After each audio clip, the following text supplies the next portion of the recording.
Hello and welcome to taik18. I'm Mohammed Adnan, and this video series we are going to talk a lot about Microsoft Fabric and the future, what this is going to be, especially in real-time intelligence. So this is going to be an exciting project, and I felt a lot of excitement while building up this project, and I believe that you're also going to have the same. Before going into that, I just want you to watch these two small videos. The first one is from the movie 2012, which was released in 2009, I think. During that time it was saying like the world is going to end 2012. So just look at this one.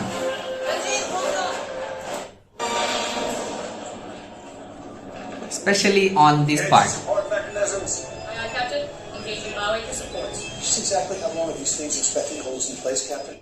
Yeah, that's what I meant to say. So it was something is blinking on the screen regarding the ship, right? And also what's the next one, which is basically the video released by one of the MVP folks in Microsoft Ignite 2024. As you can see it here, someone is driving this car as they're playing game, and on the screen it is actually displaying the real-time intelligence over there. So that's what they are saying. Yeah, these are the two videos which I want you to look into that. What do you observe on this one? It's like, even though that movie was released in 2012 and there was indication about some parts is being damaged because of some issues during that time. And now we are in 2024 and someone is driving the car, which is basically Microsoft has practiced this with F1 Formula Race, one of the company, I think it's McLaren.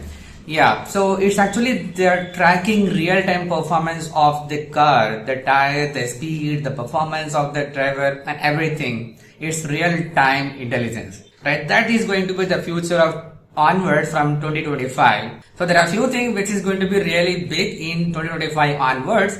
One of them is AI, obviously, and autonomous agents, and then which is basically this real-time intelligence. So I see a lot of potentials on that. We are going to discuss all that in this video, and also there is a continuous video series on this particular project. I highly recommend you to watch this one, which is basically this is running real time, and some codes I have generated is being pushed to the Azure, and then it's showing up here on the real time. As you can see, this is basically a real time indications of a dashboard where this will refresh every 10 seconds. As you can see, I'm talking here, it's now refreshing this one. So this is basically showing up this current status of the machine, which is the cutting machine and heat setting machine. These are the kind of machines which is used in footwear manufacturing. So I just taken those as an example on this part, and you can see we can observe the average temperature, pressure and power consumption, the electricity consumptions of this one.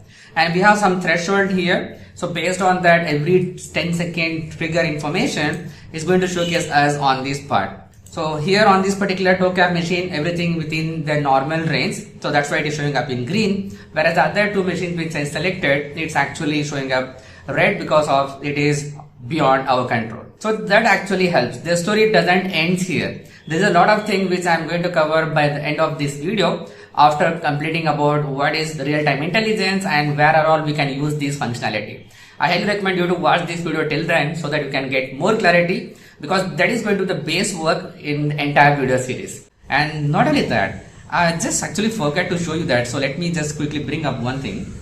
Yeah, so this is the Power BI report, right? As you can see, it is happening. This looks like a web form, right? And this is not a web form. This is not a Power Apps.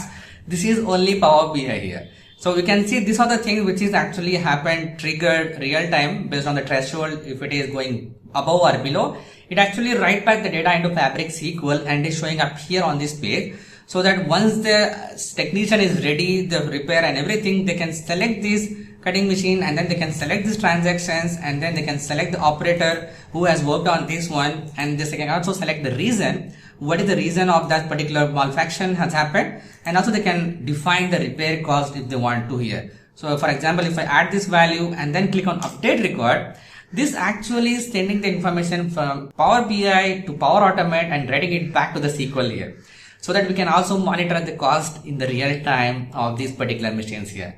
This is how cool it is, right? So now even though this is showing up 18 here, let me quickly refresh this page. even though there are certain things which I still building on. Now you can see it is showing 17 here. There are 17 open cases where the technician has to deal with this one real-time monitoring system. If you like this video and if you want to continue this series, please let me know in the comment section below. Share this video with others, like this and subscribe to my channel if you haven't subscribed yet. See you in the next video.